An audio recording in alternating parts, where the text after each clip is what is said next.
Right. Okay, so it's recording right now.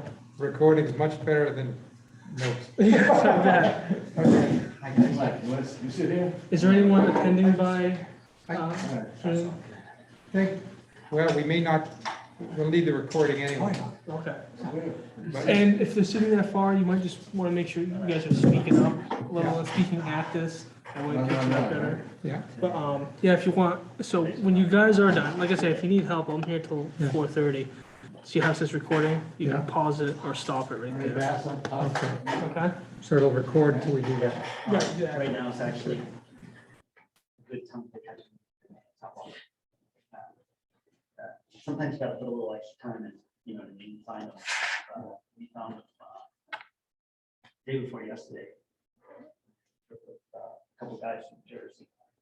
Good fishermen, always helps, you know what I mean, they could really work it. But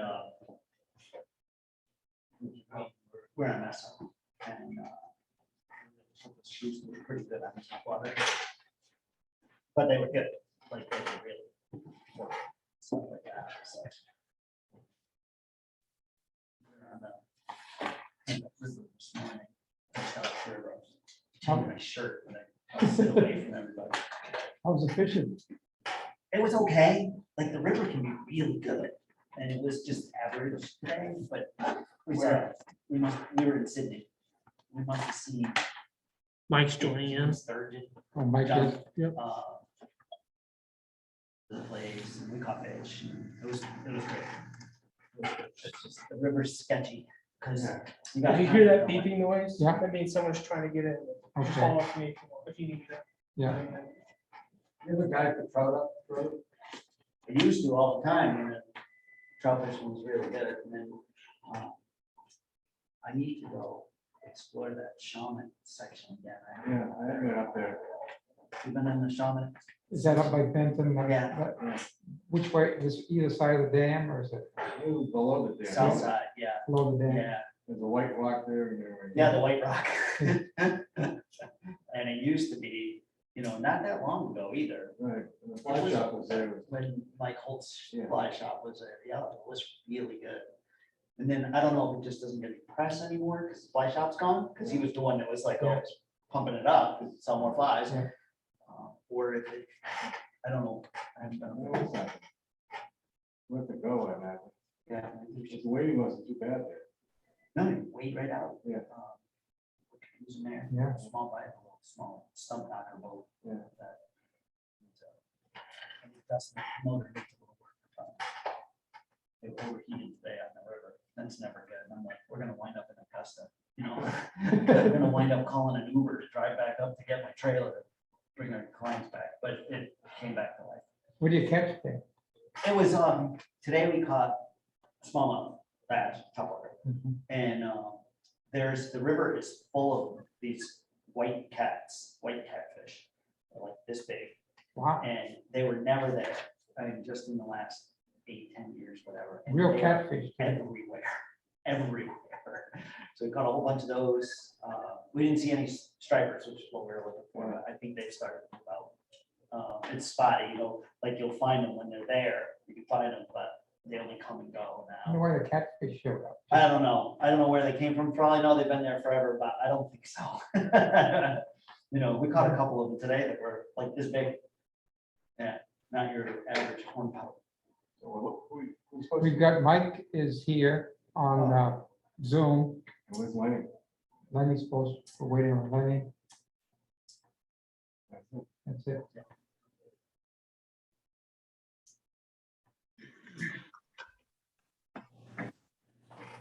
I'm having trouble, great ponds, Ryan is, I don't find the oil wax. I just don't find. Yeah, And I gotta have flat water. you know. right. To be able to, you know, do you have electronics on your boat? Yeah. Yeah. Because, let's see. I was on great last week. We didn't look for the alewives, so we were just banging the shoreline. You know what I mean? I did down by Alphonse and I did, Pigeons Cove, you know, at the mouth of Pigeons Cove. Yeah. On both shorelines. It was really windy, so we were trying to find a place to get out of the wind. And we were just banging the shorelines with like sinkholes and stuff like that. Yeah. And we found a bunch of bass here and there. Yeah. Summer's coming though, it'll slow down for, another like 3 weeks. Like, whoa, Yeah. you gotta go deep. It's, No, me neither, but it's effective. I've been working on like drop shotting techniques, using your electronics. Just to have it in your back pocket, you know what I mean? Just get a couple people in the boat, fish it slow, and the fish are in the water, you know what I mean? It's like, you gotta try to catch it somehow. And that's effective, it's just not as much fun. I just do fly fishing and, with poppers. Yeah, you need to see where the bait is. Yeah. To be able to get them up to the surface. A few more minutes for Lenny, Okay. maybe 5 after, then we'll commence.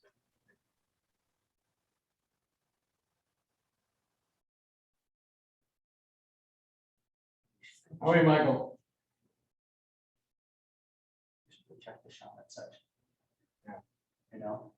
Some evening like. Guys, go. Just see what shape.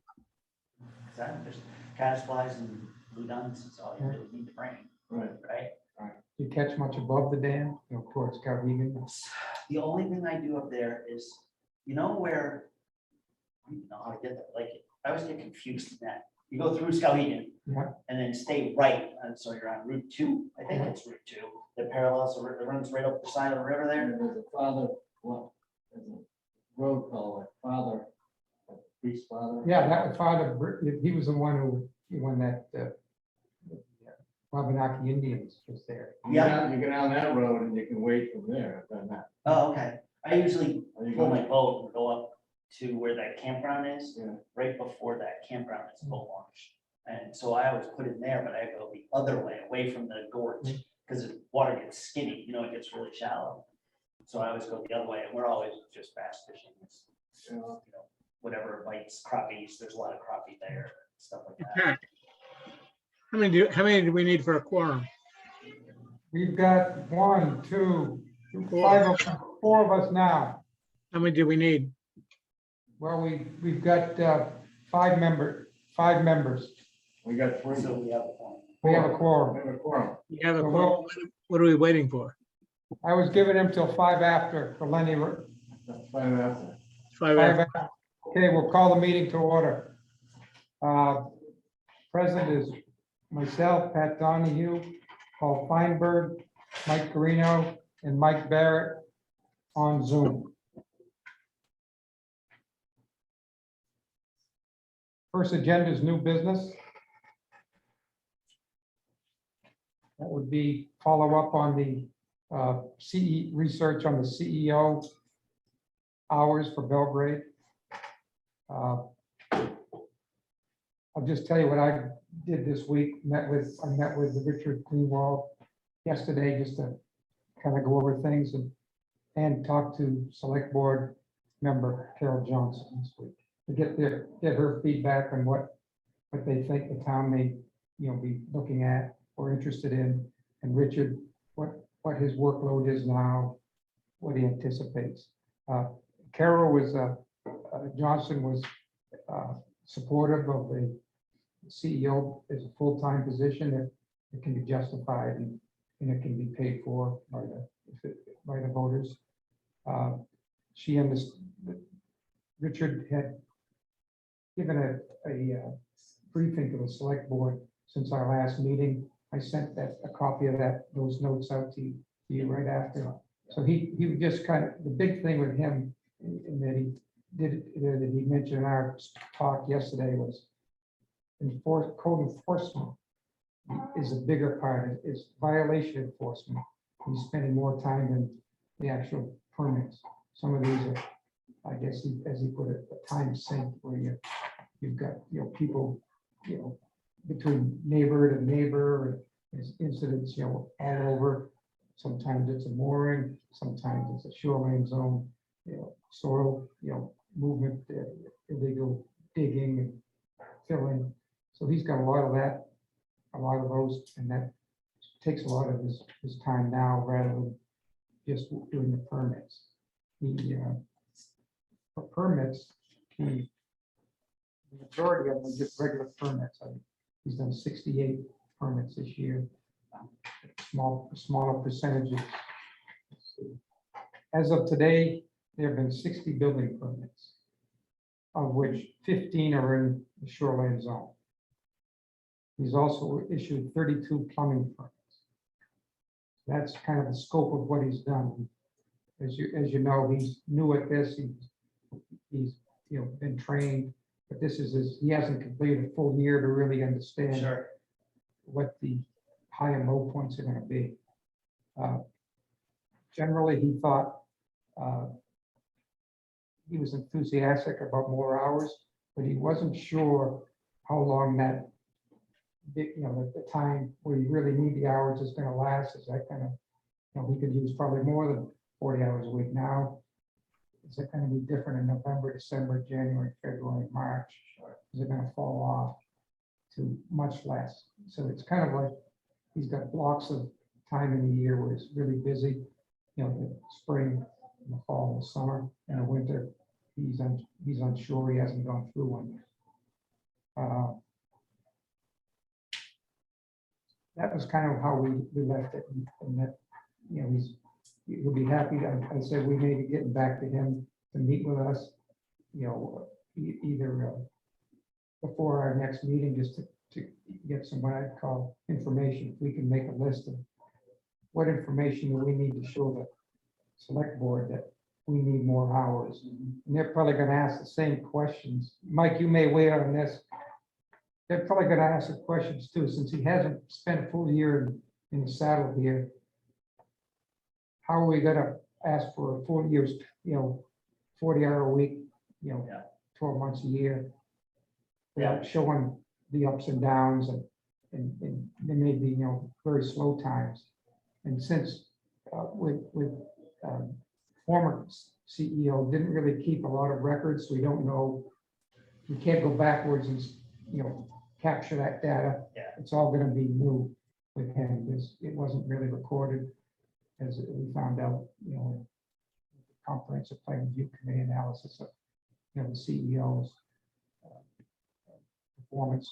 It wasn't his performance that was in question. Just we don't have the records to show the next guy or what's going on there, or the town. So Richard's maintaining a new database, daily logs. I'm not sure exactly what he does. I think it might be important to kind of sit with him and just kind of walk in. I want to build this house in the shoreline zone. What are you going to do? How does the process work? I personally don't have a good understanding at all of what the average applicant is looking at, what is emphasized. I always just called Gary and was like, we need a building permit. He's like, yeah, just come pick it up. Because he knew that we were gonna. So things have changed. Yes, Mike? I was going to ask, he seems to be, he says he's spending a lot of time on violations. What is he getting for violation? I've never heard the CEO complain about violations taking up too much time. Is he are we getting more violations than we've had in the past, or what? I don't know.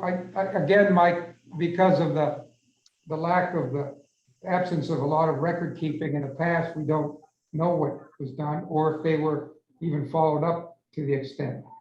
But he's been, as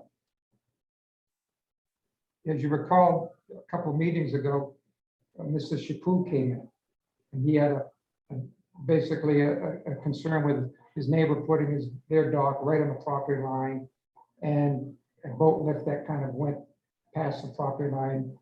So that was even though it's legal to do that, it was intrusive to Mr. Chaput, so they got the code enforcement officer involved. He talked with the neighbor. They did move the boat, but now I don't know the extent of all these details, but that neighbor has now been a code enforcement project themselves, because they actually moved some earth, put some granite stairs into the lake, so DEP's involved, the town's involved, and I don't know all the details, I'm just getting this, but, so that alone is taking, probably a day to work out of his 3 days. He's talking about violations, man. I like to talk to him. What does that mean? I let him- Hello, Ray. I mean, is he citing people? Yeah, I haven't, that was the only one he mentioned, but because it was significant and it ramping up the neighbors are involved, and people are concerned about it. I think a fence has been put up. So he's working 27 hours a week now? Yeah, What does he get paid? I don't know what his rate of pay is. I mean, what are we talking about financially, or, in Yeah. terms of increasing hours or? You know that we have to get revenue to match it. That's right. I can get that from the town. Yeah, it would seem to me that our first step would be to expand his hours rather than get another person. Yeah, So I understand he's out sick today. Did Richard's out? is it? Yeah, Yes, oh, I did know, I met with him yesterday. I see. And what I did, Lenny, is I just, Carol Johnson and I spoke.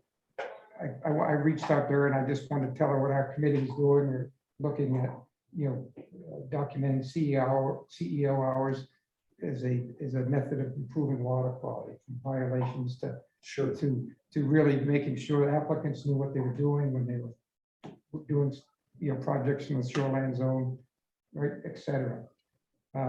She was all for it. She thought with significant documentation and so forth, she'd be very agreeable to promoting a full-time CEO, or less if that was, less hours if that was where we came to. So with that, I went and talked to Richard yesterday, kind of went through where he's at now, and he's, especially with enforcement. And he said enforcement is a big time sink, so to speak, where you get involved in some of these and it drags on I'm sure. and drags on, and a lot of site visits and other types of things, as you can imagine. Sure. Legal things, sometimes attorneys, said are getting involved, because it's a different world down there, I think. So when I left it with him, I told him, this is our charge now, to see where this is gonna go.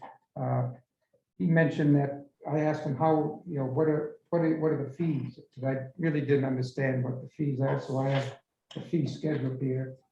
And that will give us an idea if, what it would cost, how much, if we decided or recommended that the rise in fee schedule for different parts of it could help cover the cost of the CEO.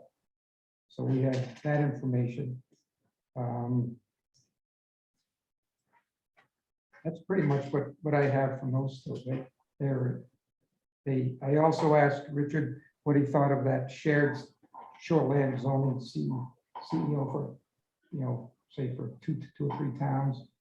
He wasn't that keen on it. He felt that Belgrade residents want to deal with their own CEO, not someone who comes in from might be in Rome, Auburn, Oakland. So he was not excited about that prospect. He feels that his feeling with the residents, they want their own person they can come to all the time and develop some relationship with, rather than someone just coming in, for certain projects. I thought about that after our meeting. Yeah. We talked about that, because the idea is great, right? Yeah. We're all in the same like system, it would be great. And I put some thought into it, and I was like, I don't think that'll work. Like, that may be a bigger headache than it's worth. Like layered Yeah, stuff, you have. yeah, just to try to get all the towns involved, like. And it's tricky, because personally, I think it's a great idea, like. Yeah. In the perfect world, it would work, right? But then I put some more thought into it, and like, we have a hard enough time, you know what I mean, getting cross collaboration with easy stuff, you know, getting people to come to meetings and things like that. So I think I kind of side with Richard's thoughts Yeah. there. Let's take care of our charges, Belgrade. Let's take care of that first.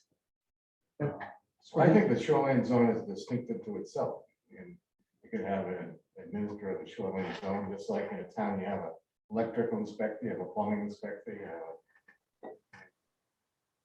They're often the same, in They're all from the same Belgrade, they're all town. the same. So the big issue is legally getting cooperative agreement. And to that extent, the dam committee has that. And so I think we should probably bring in someone like Dick Green and talk to him about how he's been able to get this cooperation to run the dam, which is obviously.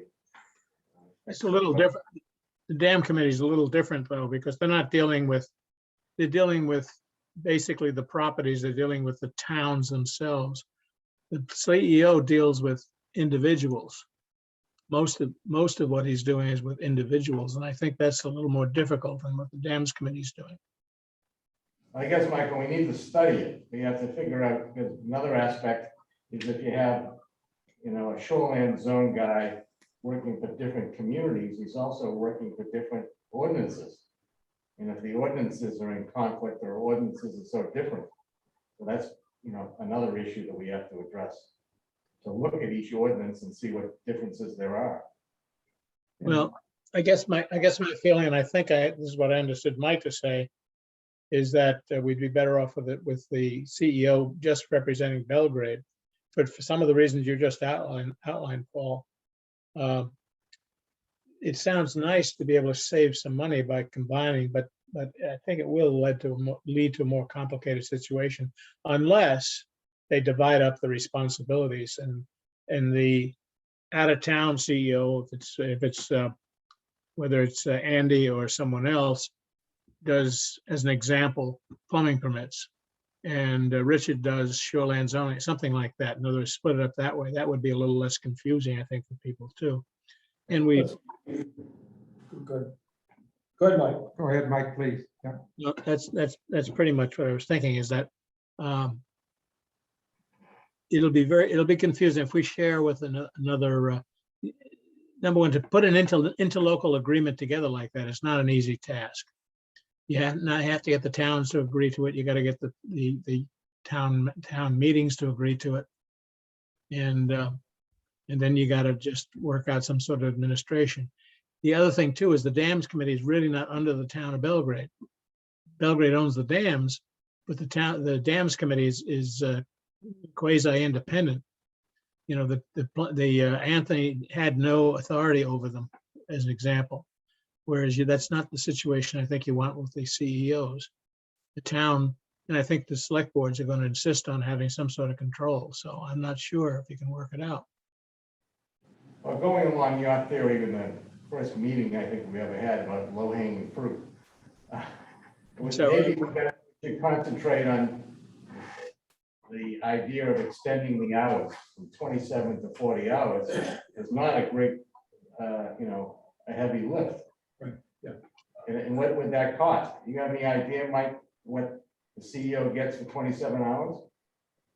Frankly, to be honest, I'm not sure what they're paying him right now, so I'm kind of out of that loop. But there's more to it. What I would say, if I was on the board, given the board I had at the time, they would be looking at more than the salary. I mean, they're going to be looking at other things too that go along with it, benefits.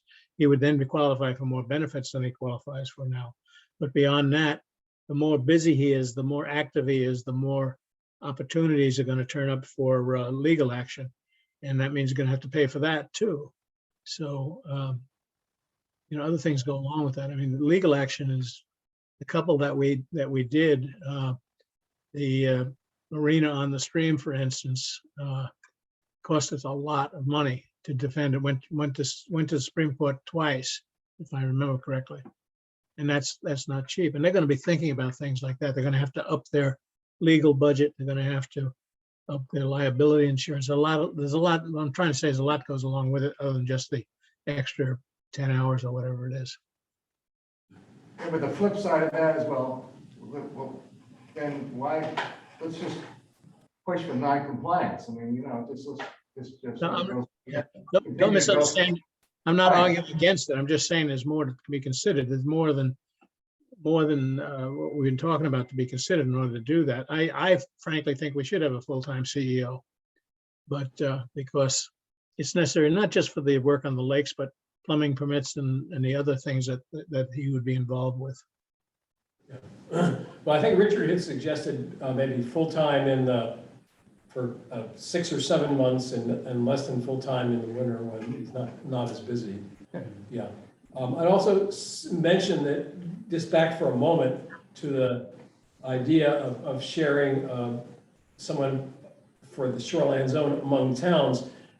Richard had said that shoreline zone work takes up something like 60 to 70% of his time. So we can't really give that over to somebody else, because then it wouldn't leave him with much of anything at all to do.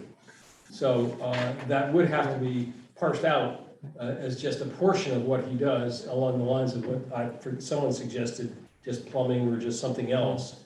So indeed, I think it makes more sense, at least initially, to just try to increase his hours to 40 hours a week for perhaps 7 months a year, Yeah. and then maybe fall back to something lower at other times a year, if that's acceptable to him as an annual schedule. And it seemed to be, because I think he was the one who suggested it. Yeah, that's what he thought to me, because he hasn't been through the winter yet. So Oh, he hasn't, okay. he came on this, spring. So he hasn't seen Oh, what okay, the winter pace is gonna be, so. okay, all right, well then obviously he needs to, I didn't know. Yes, another possibility is in those slow months, the winter months, the town may have other work for them to do. They've split employees up that way in the past. I don't know offhand what he could do, but I mean, that's a possibility, just to keep them busy and keep them on the rolls. Oh, yeah. Because I asked him that too. I said, well, what about your predecessor? If someone comes in, they want 40 hours a week or what if you change your mind and you really need 40? So I think the comments here for full-time and seeking, if there's gaps in activity that he can do other than code enforcement in the winter, what would they be? Yeah. Because the town manager is gonna be his boss, his supervisor. And Is that the way it works? Well, it hasn't worked that way in the past, because with Gary Fuller, it was made pretty clear to the town manager by the select board that, in fact, to Anthony, that he was not Gary Fuller's boss. Right. And that the CEO, in fact, reported to the select board. So How do you change that? you're asking, I don't know. do not know. We gotta find out about that. I looked at the job description really quick. Generally speaking, the town manager is the supervisor of anybody. Well, let me backtrack. If the individual is appointed by the select board, generally speaking, they're responsible to the select board. For instance, we're appointed by the select board, we're responsible to them, not the town manager. That doesn't mean, however, the town manager can't have any supervisory responsibility. Under state law, where you have a town manager, select board form of government, as we do, the town manager has responsibility for all personnel matters. So there's a conflict there, and the select board is something, in my opinion, the select board has just been reluctant to accept. So, but my opinion, go by state law, which says the town manager is the supervisor of all town employees. That could be one of our suggestions to the board, right? We can suggest it, whether they'll go along with it. They've got a history of not going along with a lot of things.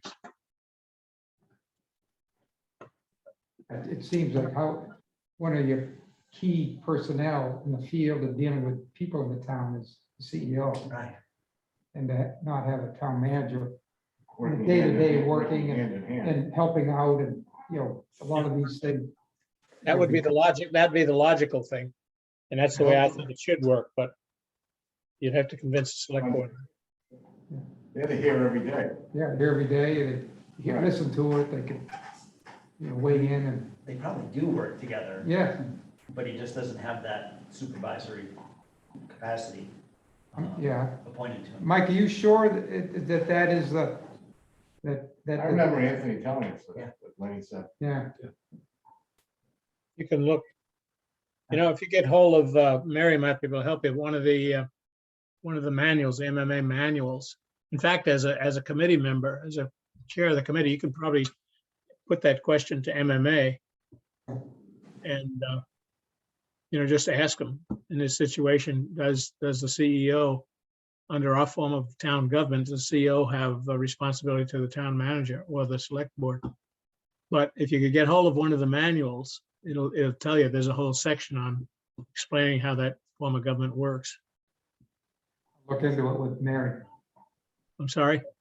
I'll look into that, Mike. Oh, with yeah, Mary. okay. Yeah, touch base with Mary. She may have one. I don't have mine. I had to turn it in when I left the board.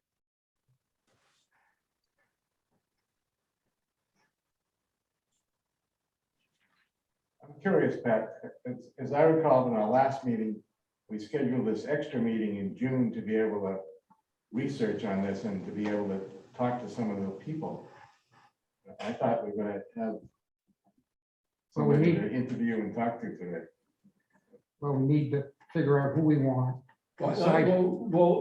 Richard was supposed to be here today, I thought he was supposed to be it, yeah. but I learned from Barbara He's out. that he's out sick today. No, he was in earlier, but he left, saying he was ill. And he wasn't a plan to be here, right? Not that I know Oh, I thought That's he was. what I'm, that's why we're having extra time. If it wasn't Richard, then it was gonna be maybe Andy Marble or Jim Jefferson or Charlie Bader or Jeff, of. I really don't see any use what they could help us at. And Well, we need to find a history of violations. As I understand it, to say what's going on in the shoreline zone, and then they've gone, there's been non-compliance. Yeah. That's where we have to show a history of non-compliance in Belgrade. in Belgrade. Yeah, But it was a right. public record. About the No. only, There's no Yeah, record. There's no record because Gary Fuller Didn't have any records. keep any records. the only record that might exist would be of violations that they took legal action on. Because that would have to have that recorded somewhere, but that's not going to give you a true history of everything that he did. Because a lot of violations are handled just, with a handshake. He goes out and he talks to them and they agree to fix it and that's it. And it wouldn't go any further, although we should still have a record of it, but we don't. We found that out as a member of the Comp Plan Review Committee when we were looking at, the CEO's job performance, what they did, the lack of record keeping, and we found we could not document hardly anything. So looking back, we don't have any history. We It's have, gonna help us. well, we have some statements by Gary about what he, which I think we can have to assume were true, that about what he saw as the level of compliance. I was there in those Yeah, meetings. and it was apparently pretty dismal, 50%. But again, there's no documentation, of course. no examples, Well, no, enough, just I mean, is there any DEP records? for That's what Belgrade? I was trying to, yeah. but I don't think so. I'm gonna do a quick search while we're sitting here. You had asked earlier, I don't know if you can hear me, my voice is pretty shot. About the amount of money. Right, pay scale. Yeah, so the pay scale, just looking at the application, the job application was posted online. Yeah. It was between $20 and $32 an hour, so it gives you kind of a range. But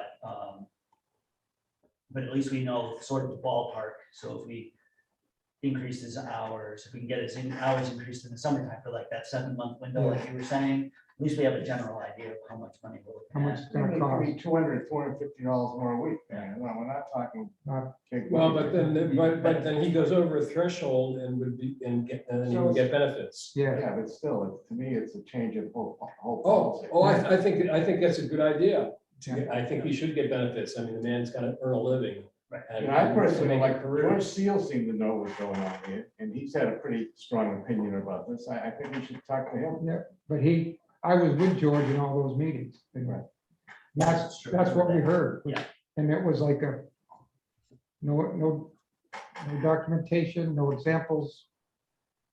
How much compliance do you think we're having? Oh, probably No. 50%.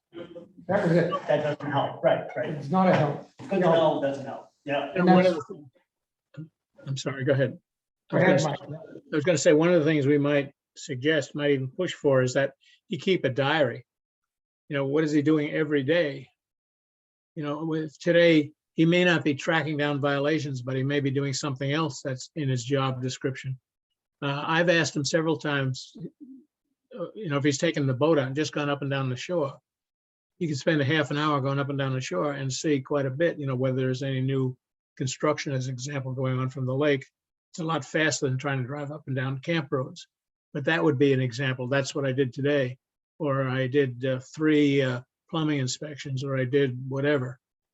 But every daily accounting of what he's done. He doesn't have to write a novel, but just like I say, just an accounting of what he needs to do. Any job I've ever worked with that involved an expense account or that kind of thing, you had to justify what you were doing. So that might help, and that would certainly let us know, you know, whether one person can handle it or not. Who right now is monitoring him? What's that? Who's monitoring Richard now? Who's So the presumably, Denny select Keshe. board? Dennis Keshe alert. Well, Who knows?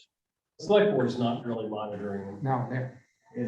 Well, he thought he made a comment that he was responsible to the planning board, which is really not true, but probably Well, he's they're not watching. For the planning board, so I guess he figures that, that the head of the planning board, his name I've forgotten, kind of knows what he's doing, but that's about it. On the, They don't really supervise him. No. If I was his boss, wouldn't I want a weekly report of what you did? And who's finding out what he's doing? That's exactly what I'm suggesting, Paul, is that want to know what did you do this week? You know, how did you justify your salary this week? And that's really what I meant by a diary or whatever you want to call it. If he wants a brand new job, he doesn't even know what to do. I mean, somebody's got to be. Well, that's fine. So then we would know that because he, you know, by looking at his diary, talking to him about if there are gaps in the diary, why are there gaps in the diary? I didn't know what to do, or I didn't know how to handle something. So we know what he needs to be brought up to speed on. who we met with, and what they talked about. Yeah, but what power do we have to suggest that to him? We have the power to suggest it to Right. the Who? select board. Yeah, Talk with him, figure it out.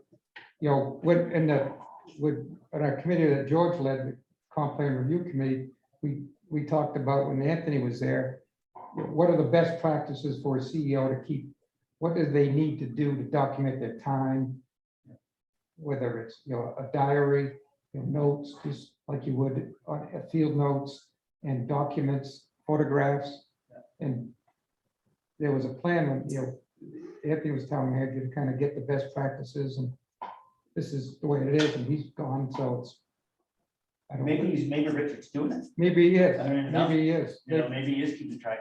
Wait, I had a question for you, actually, before I forget. The list of violations that he was working on, you had a number of them for the shoreland and then a number for overall These weren't violations, these were just activity, activity. Okay. activity, Yeah, because there was like 17 shoreland ones. and 18 permits. 18 permits in the shoreline. Because there's some data, right? Yeah.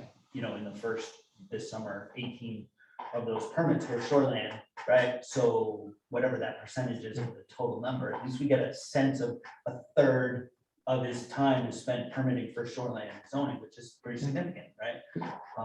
You're right. So it's nice to kind of just start to throw some numbers that stick to get a sense of. But nobody's monitoring him. He's brand new and nobody's looking over his shoulder. And you know, he's exerting discretion. I told him our committee may want him, you know, I told him yesterday, he wanted to come in and give us at a future meeting, you know, next one. Walk us through the process. What do you do? How do you keep records for everything? Yeah. What do you do? How do you what is your process with a shoreline zoning permit, the initial meeting, when you go over the plans, it's, after it's permitted by the planning board, what are your steps during the construction or earth moving? What's the final okay? Do you get a certificate of occupancy, or is there something less, or sign off? What about violations? How is that done? What kind of documentation, you taking photographs, before and after, during, that type of stuff? Just so anybody could come in and figure out what's going on. Right, rather Which than- all helps us in our pitch to Right. get right. to the end goal of trying Right. to get a little more hours so we can keep track. Right. So really, we're saying to him, if you help us, we can help you. Yeah, I mean, yeah. Rather Really, than we're here using- trying to justify him get a better job. Yeah, he seemed very reasonable about doing that. We just have to, give him have him come to our next meeting, tell him what we expect from him. We're gonna go over. All right. And Yeah, so it doesn't, we're not like Big Brother here. No. We're just trying to figure out how much time it is allocated specifically to shoreline zoning part stuff. So we can get a sense of Yeah. how Yeah, we just- pitch that to the just- select board. Here's what, just read this, Yeah. this is what he sent me. I'll get it to you, Mike. So do we think that, because he hasn't had an opportunity to go through a full season, a full year, that we're ahead of our skis a little bit on this? Or do you think that going through this process now, maybe we need to sort of evaluate it through to next spring? Before we approach the select board, just like Michael was saying, they're gonna ask questions that need specific answers with data, and we don't really And have it. so I'd rather, I'm just thinking out loud here, but I'd rather almost kind of have a better sense of what we're pitching, rather than go in, pitch once, get declined, and then have to go back again in the spring, and makes it look like we don't have like sort of all of our facts together. Because he hasn't gone through, Yeah, for no fault of anybody's. and he's brand new in the job. Yeah. Never been one. Yeah. So it's not, How I many hours did Gary Fuller work? think he had the same amount, 27 hours. For this town, and then he would Then did he'd go to- Sydney, Yeah, for a certain amount, yeah, for less. for the rest of his time. I think those were his 2 towns, right? You're right, I think what I'm hearing from, from our committee members here, we need to do a little bit deeper dive in how he does his job, what type of information is he getting, Yeah. the steps of it. Yeah. Is there a diary, a daily diary for each site visit and recommendations, follow up, just to see what,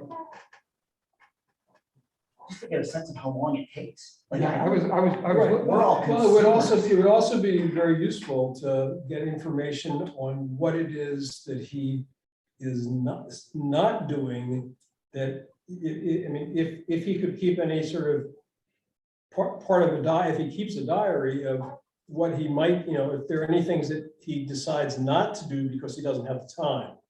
Or specifically, if he gets any requests that he has to turn down, for Yeah. things that he just, because he doesn't have the time to do it. It's a really good way to think about it too. That's, yeah, absolutely.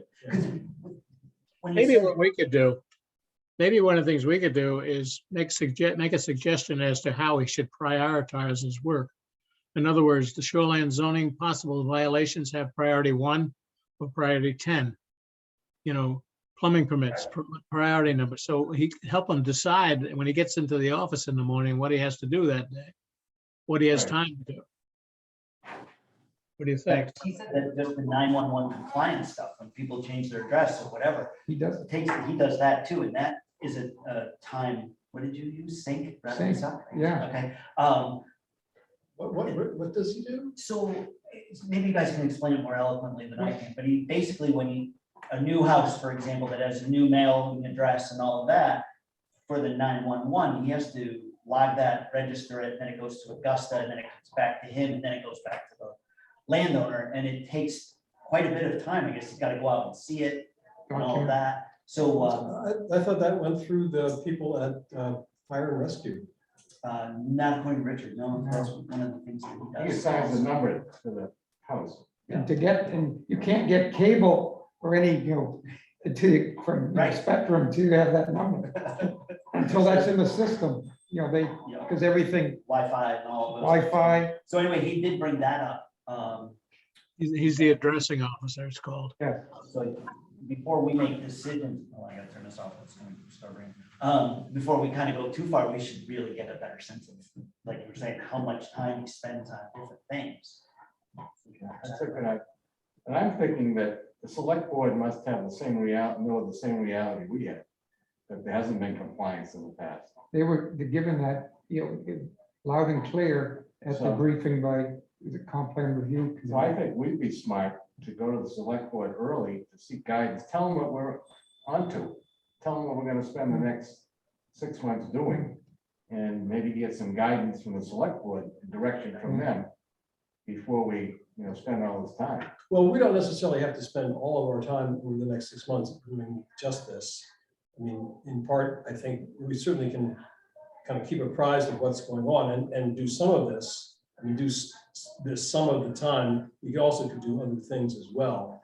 I mean, we may just need to let the season play itself out to see, how things go. What about the idea of going to the select board now, next meeting, and say, Yeah, this is what we're thinking about, and this is some of the things that concern us. Sure. and, we have. Get a sense of the considering select expanding board. it, and we know there's a problem with compliance, and whenever we come before you, we're not gonna have the records we want, but we're gonna do our best and try and get some guidance and feel out the select board. Yeah, maybe they'll have some immediate concerns that they can Maybe say, we- these are the things we're gonna be looking Well, at. I mean, I can predict that 2 of the select board will be very, very interested. One will be a little ambivalent, but pretty interested. One will think it's a terrible idea and like things just the way they are. Thank you very much.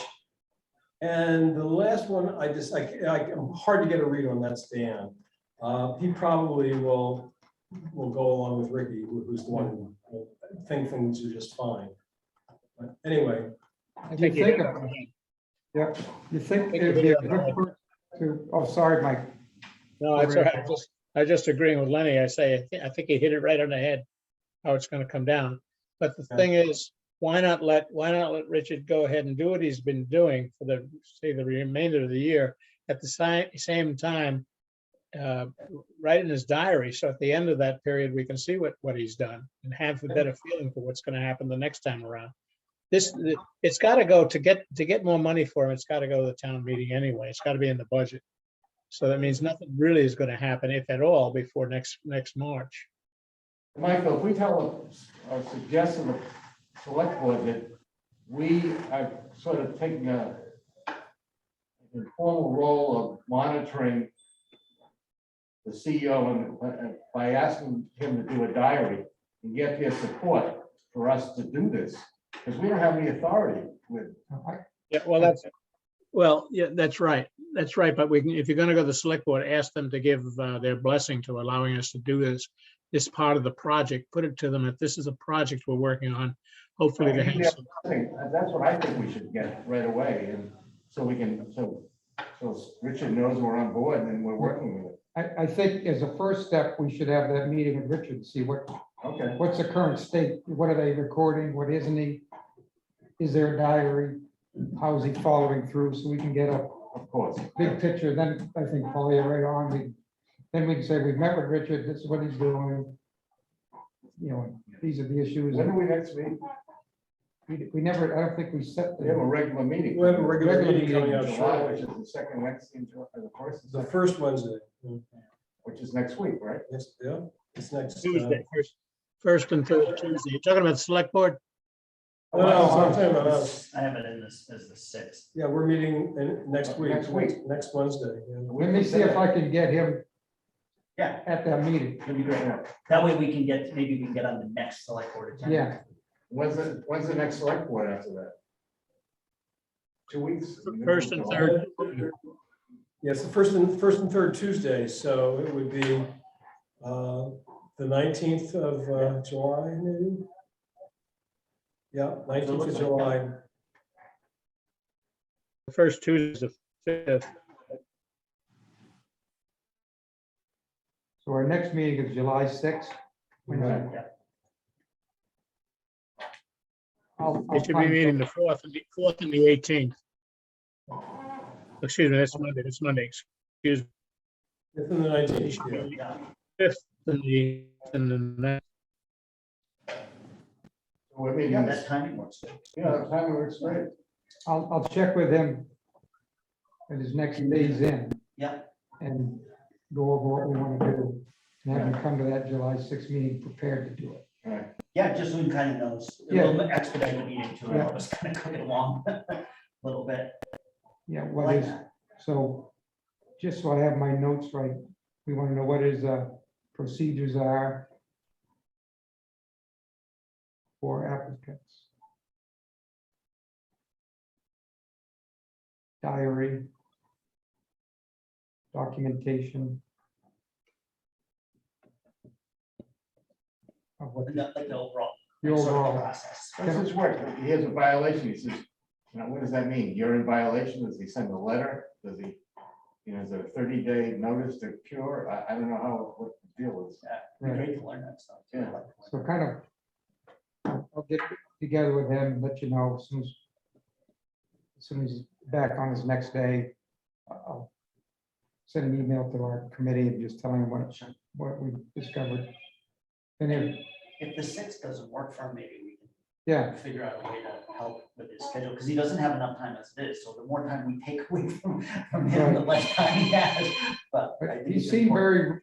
very, when I've been with him, he seems very reasonable and interested in doing, Oh, yeah, in participating in that. Good. Because he's new at it, he wants to do a good job, and so I think that will be fine. I'll get together, I'll see when he's next in and sit down with him.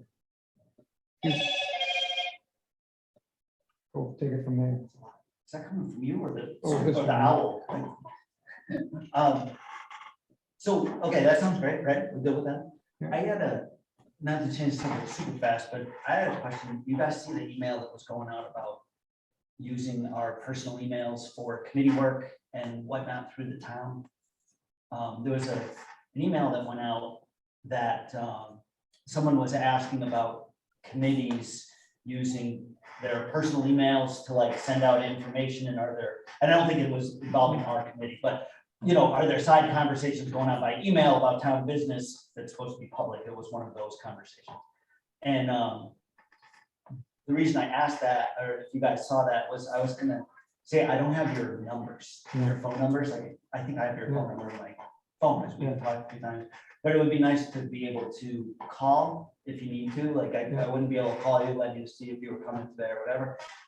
If the committee wanted to do that, because for example, on the 6th, it's gonna be really challenging to get your rate for 3 o'clock. And if I'm running late, I'd love to be able to like call you or text you and be like, I'm running late, just so you Maybe we know. can run it, start the meeting later. Yeah, doesn't matter. No, we can keep it at 3 right now. I mean, you're pretty close, but I'm coming from Long Island, so Okay. it's not very far away. 3 or 4 doesn't matter to me.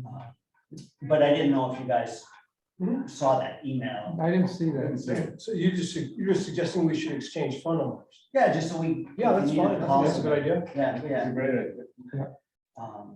Do that before we leave or whatever. Yep. That was all I brought to the meeting. That was it. So far, I will talk to CEO and see if he's available the 6th. If not, another date he would be, and go over what we're looking for, what does he do? What are the procedures, follow up? Yeah. And then we'll elicit a lot more when we get him in front of us. The next. And if anybody has any other things they would like me to go over with them, just give me an email or call or text. In my meetings with him, he seems very reasonable and he wants to do the right thing. And he likes the job. And I think he wants to do as best he can.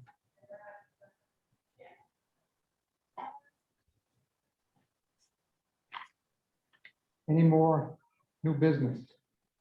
I have one thing that it's just, it's not really business.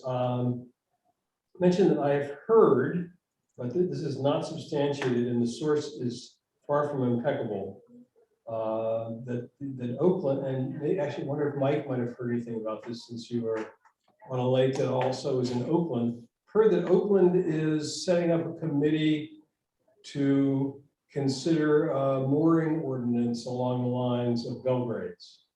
Have you heard anything about that? No, No. not even a peep. Okay. Well, I just- Interesting. I heard a peep today. Yeah, good. I got a call from someone who heard from this non-impeccable source that they were. And then, so I got a call to say, have you heard anything about this? And I said, well, I don't know anything about it. So, No, I haven't. no, so I'm not sure if this is true or not, but it could be. It's certainly something that Anthony pushed out. Oh, a yeah, number of Anthony times. pushed out several And times. So sometimes these things can take a year before somebody latches onto it. Yeah. I know that in Sydney, Mhm. they moved some of the town's moorings recently. Yeah. They moved them around, like around the point a little bit. And I think they added at one or two more. They're all vacant. There's one sailboat on the 5 or 6 moorings that their town offers. Oh.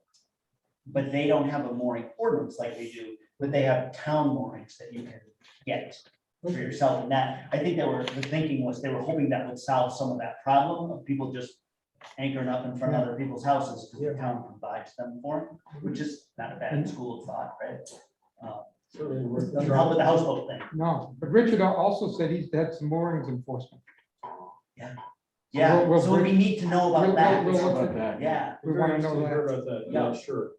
yeah. On the moorings, I think came up that I was curious about is that I was needed to replace the chain on my mooring. Yeah. Because you should do it every 5 to 7 years because the chain rusts out. And I was asking a friend and he told me that Adam Gardner used to do it for me. And that his process would be that he wouldn't replace the chain, he'd just put a new mooring in. He wouldn't go in the water. Yeah. And I said, geez, I was thinking to myself, that's not a great idea. And then I called up on that, he sold his business to Maine Dock and Lift. Yeah, And they now apparently have the ability to go replace the chain and not replace the mooring. So when we get to revising the moorings, Yeah. I think we should look into this and, because I think it's a bad idea, to have all these ghost moorings. have all these ghost Yeah. moorings around. Yeah, Yeah, you fishermen would understand. yeah. Plus, You see them once in a while too. This could There's usually disrupt. fish on it, because they're a structure, Yeah. sitting down at the bottom of the lake, so when you find them, you mark on the GPS there. Yeah, no, you're right though, because once your chains kind of, they're rubbed together in the wintertime, or if they're laying at the bottom or on the ice or whatever, the chain gets thin. People just take the ball off, drop the chain down, and buy a new one at Gagny's, Right. push it back in the lake and put a new one on. I don't think that should be legal. Paul, for how little and how light the chain is that you really need for these moorings, you can buy stainless chain and you'll never have to replace it again. Yeah, they just, I always worry that the links wear out. Like I've had, Well, you can inspect them. It Yeah. depends on how deep it is, but if it's within skin diving depth, I mean, if it's within, Good idea. I always get. You know, the chains erode out faster in Great Pond than Long Pond. oh, interesting. I didn't know Yeah, that. that tells you something about what's in the water. It does. And what did he say? They, Mike, did they disintegrate quicker where? Great Pond or Long Great Pond? Pond and Long Pond. Yeah, when I had moorings on Long Pond when I lived over there, I never had to replace the chain, but I've had to do it a couple of times over here. And I was told by the outfit I bought the chain from, that there was a difference in the lakes. The second question, new businesses. Yeah.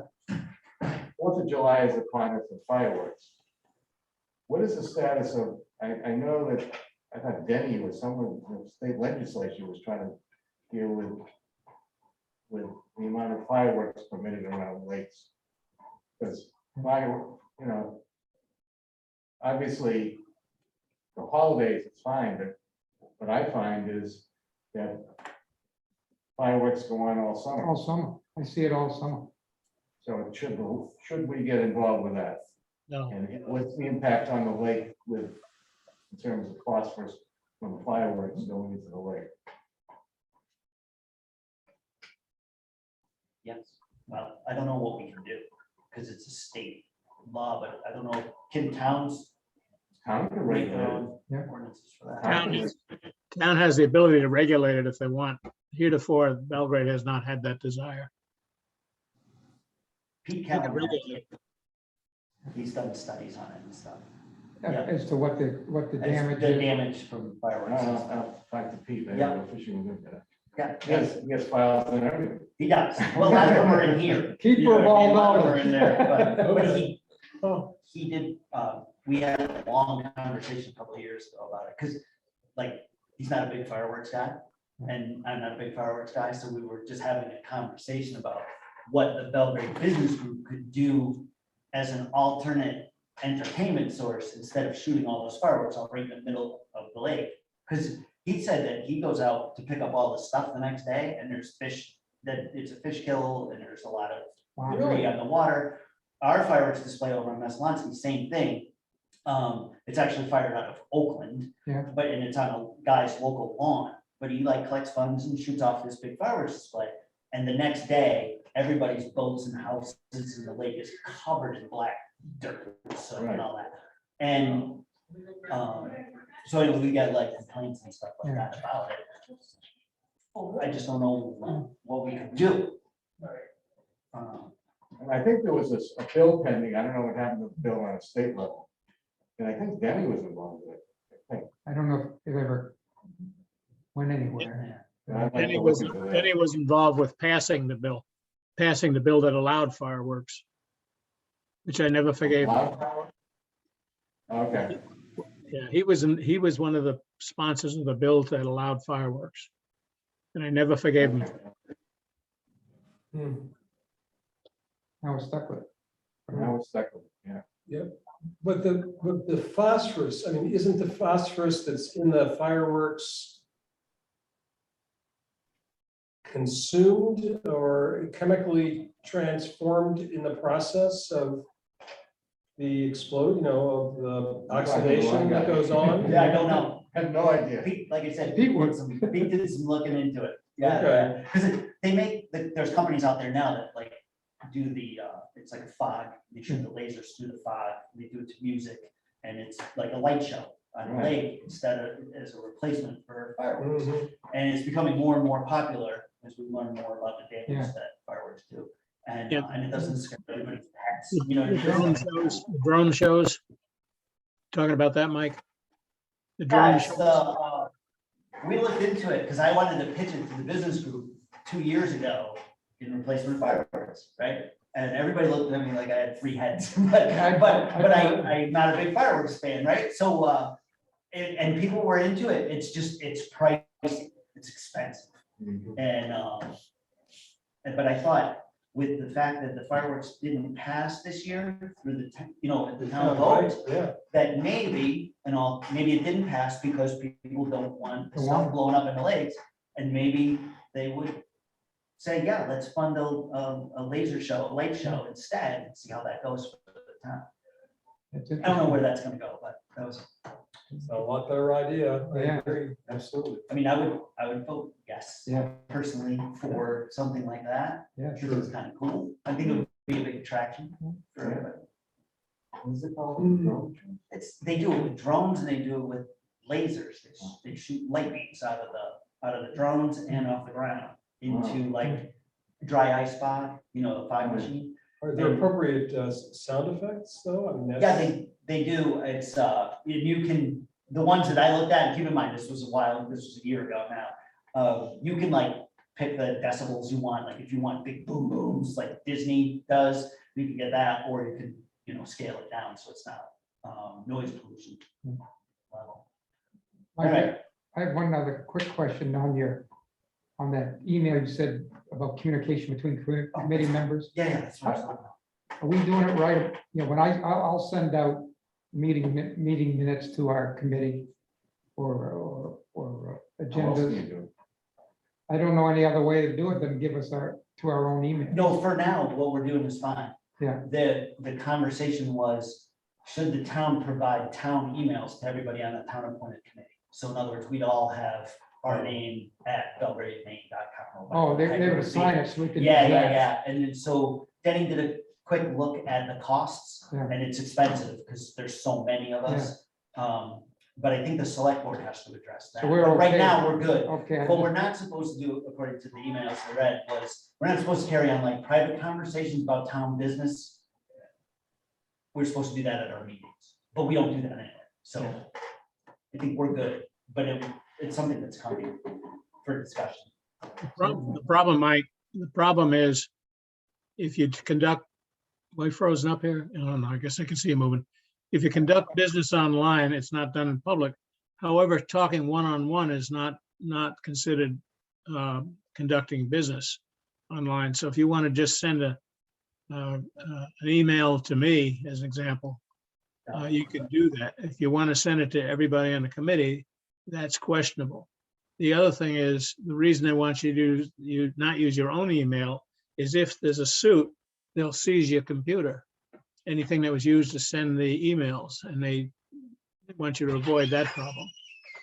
So when the select board all has town email, as an example, and most of the employees have town, at least the department heads. I don't know how, I don't think it'd be terribly expensive. Yeah, he wrote it in here. The email thread is pretty long, so I'm not gonna sit here and go through the whole thing. But part of it, the Cliff's Notes version of the emails is the Freedom of Information Act Yeah. and how to protect committee members. Like, I'm sure the town has, directors and officers insurance, insurance or whatever, but anyway, I wasn't sure Yeah, if you guys have heard anything about that. I'm not just going to skip over it personally. do we have any more new business? I have one other thing I just want to mention. I'll bring copies at our next meeting. We're going to be sent, my Lake Association, the McGraw Pond Salmon Lake Association is in the process right now of doing sampling in McGraw Pond and in tributary streams in McGraw Pond, and also in wells around McGraw Pond, to try and determine why water in McGraw Pond and to some extent in Salmon Lake has higher specific conductance than all of the other lakes in the Belgrades by a significant amount. And specific conductance is kind of what it sounds like. It's electrical conductance of the water as measured, and there's specific units of measurement. How well it conducts electricity, which is an indicator of some sort of contaminants in the water. By contaminants, I only mean that there's something in the water that normally wouldn't be there. Some sort of ionic activity in the water. It could be coming from the old capped landfill that sits, 2,000 feet away from the lake and a couple hundred feet above it off of Town Farm Road.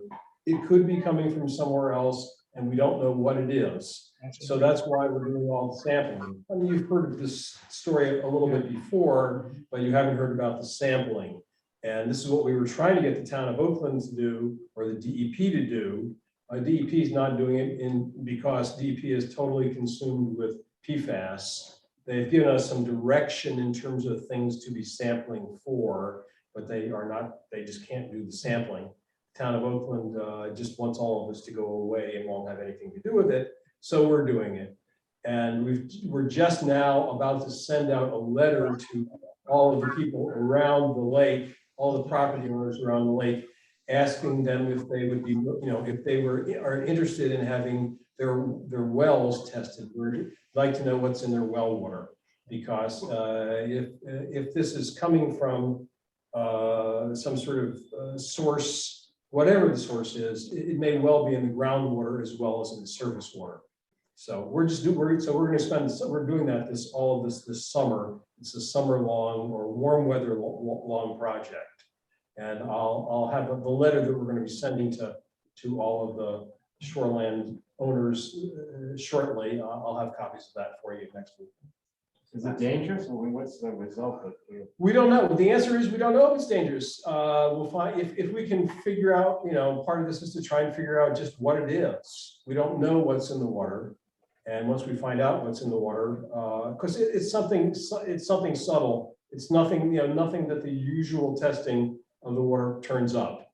So, we'll, when we find out what's in the water, then we'll let you know if it's dangerous. The only thing we can say, so it's the conductance, the specific conductance is quite high in McGraw Pond. It's about 80% is high in Salmon Lake, which just indicates that the water flows from McGraw Pond into Salmon Lake, plus salmon has other inputs. But all that water then flows into Great Pond, of course, and then onward. But of course, it gets diluted as it goes with water from other sources. So by the time it gets to Meslonsky, it's probably a very small proportion of the total water getting into Meslonsky, but it's there nonetheless.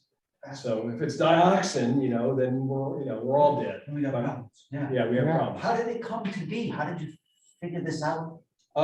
Because there's one of our members is an environmental engineer and has just been very concerned about the way that the town of Oakland and lives and has a camp. He doesn't live there.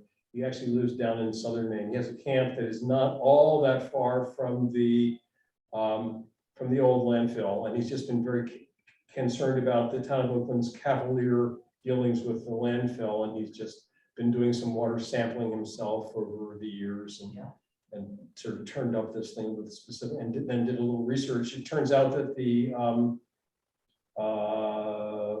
Lake Stewards of Maine, who used to be the has records on conductance, specific conductance going back to the 1970s on all the lakes, most all the lakes in Maine. And so it wasn't very hard to turn up that information about McGraw Pond being so high. It's kind of scary. Like, So- the more we learn, the smarter we get, the Scary it is. Yeah. So, Remember when pipe were a problem? Yeah. Like, this is like real problem. yeah, right, yeah. So anyway, I wasn't gonna bring up the PFAS thing, Yeah. but at some point, we should probably learn a little bit more about it and how it's relating to our town. Right, because we're in the map, we're in the zone. well, Denny Keschel, he was part of the Mamas and the Papas. And, Denny Keschel was notified by the DEP that there are 2 sites, PFAS sites in Belgrade. And one of them is, I'm pretty sure this is correct. One of them is the farm, used to be called the Bickford Farm, an old dairy farm that drains into Salmon Lake. And so quite possibly PFAS. What is PFAS? Well, Go ahead. You oh, probably explain it better. well, these are, I couldn't tell you what the poly, whatever, this, that, and the other, these are, it's basically, these are chemicals, it's whatever the terminology is, these are chemicals that have been developed since World War II that things like Teflon and the foams that are used in firefighting and such that do not break down in normal ways and are, that cannot be diluted by water or petroleum solvents and other things, and just basically don't go away. And they also they're not exactly poisonous, but they have in various ways, they disrupt if you ingest them or ingest enough of them, they do all kinds of different bad things like cancer. There can be endocrine disruptors and cause infertility and all sorts of other things that they're just, How do you spell PFAS. It's all that stuff's been in the news for months Yeah. and years. Forever it? chemicals. I missed it. All right. So you missed it, oh my gosh, yeah, also known as forever Forever chemicals. chemicals. Yeah, Forever? and Forever. Yeah, you can't eat deer from Fairfield. No, or in Benton, Belgrade too. Cindy. Belgrade, Yep. Smithfield, Supposed to Rome. eat the deer or anything right now, but they're still doing a lot of research. I think, Yeah. on it. But what happened in Fairfield, because it's a Chamber of Commerce issue, Yeah. right? We're dealing with the chamber daily and, Yeah.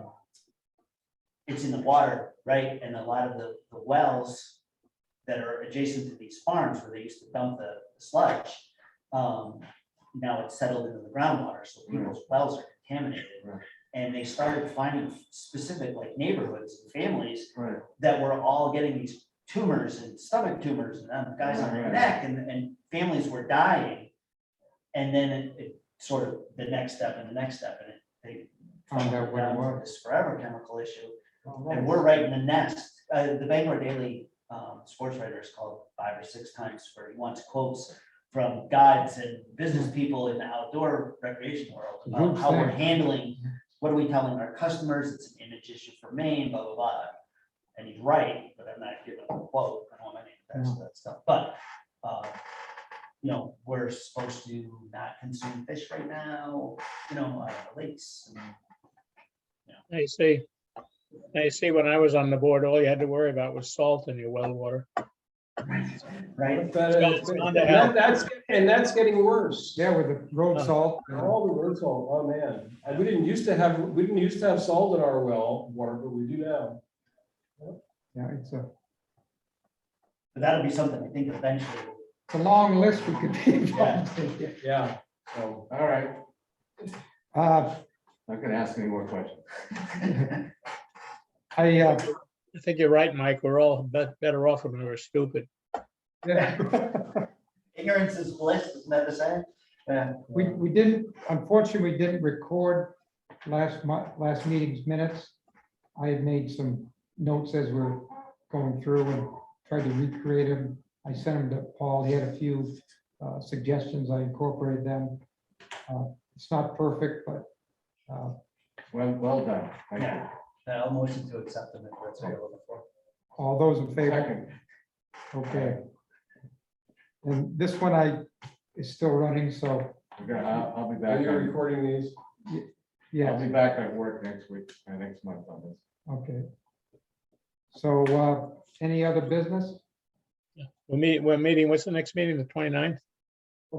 July 6th, Mike, but what I'm gonna do is talk to Richard Greenwald as soon as possible, next day he's in, go over what kind of information we want from him, what are the procedures, what's an application like, what is his follow-up, Right. what are some of the issues, how is he documenting it?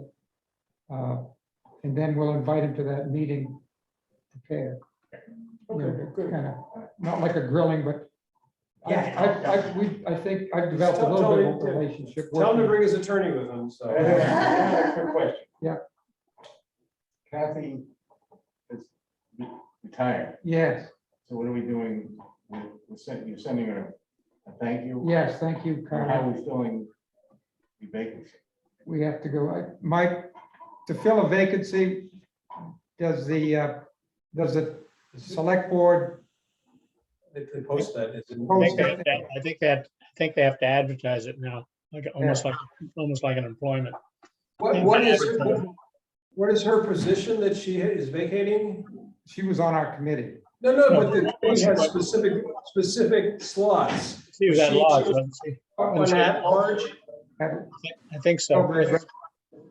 Belgrade resident at large. Yeah, Remember it, and Larry. she had the shortest term. Remember, we staggered our terms so that we wouldn't all fall off the whole committee at the same time? My term ended in 2022, so I asked him, is that the beginning of the year or the end of the year? And I couldn't get an Still didn't answer. have an answer. So I'm gonna Don't you go to 23, Pat? go out at 22, I think you go to 23. You're the same as me, and I go to 23. I go to 22. I don't know. So December 31st, It was a year from your appointment, Yes, or 2 years from the appointment, right? It's 3 years. 3 years. Pat you had a 3-year appointment, did you not, Pat? I looked at the town I website. think I had an additional. It was 22. 22, so yeah. we have But to do- Kathy had A 1 a year. friend that was interested that she was gonna Yeah. tell her to see if she would apply for the opening. I don't know if she did that or not, but she mentioned that she had somebody that was Yeah. interested. Okay, well, we should notify Annie Keschel or something, Yes, so I'll that that notify. offer can be posted, yeah. So move. Notify. Okay. Any other business? Do I hear Yeah, I'd like to move that we double our pay. it? Yeah, Second, okay. Thank How much you. is, how much is 2 times nothing? There you go, absolutely. I think we should double our pay at every meeting. I'd like to move for adjournment. Do I hear a second? Second. All in favor? So done. Thank you. Thank you, yep. See you guys. Maybe bye, Michael. maybe you can send an email out. Well, Okay, and then what about getting the phone numbers that, Oh, crap, yeah, I'm just saying, Pat can send out an email. with all Yeah, the if you phone can give them to me, I'll send it out. Oh, you just put it on a piece of paper. Yeah, sure. We'll go to Paul's paper and we'll find it out. Here, I have this piece of paper right here with the notes on it. Yeah, Use that, we so do it's all that. one thing. Yeah, I have like your email address. I'll get the pound to shut turn us off.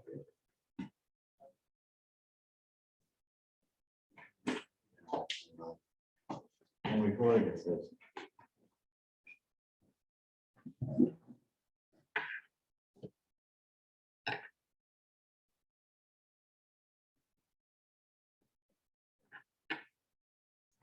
I'm sorry you're having to go through that. It's a pits. Yeah, with the contaminants in the water.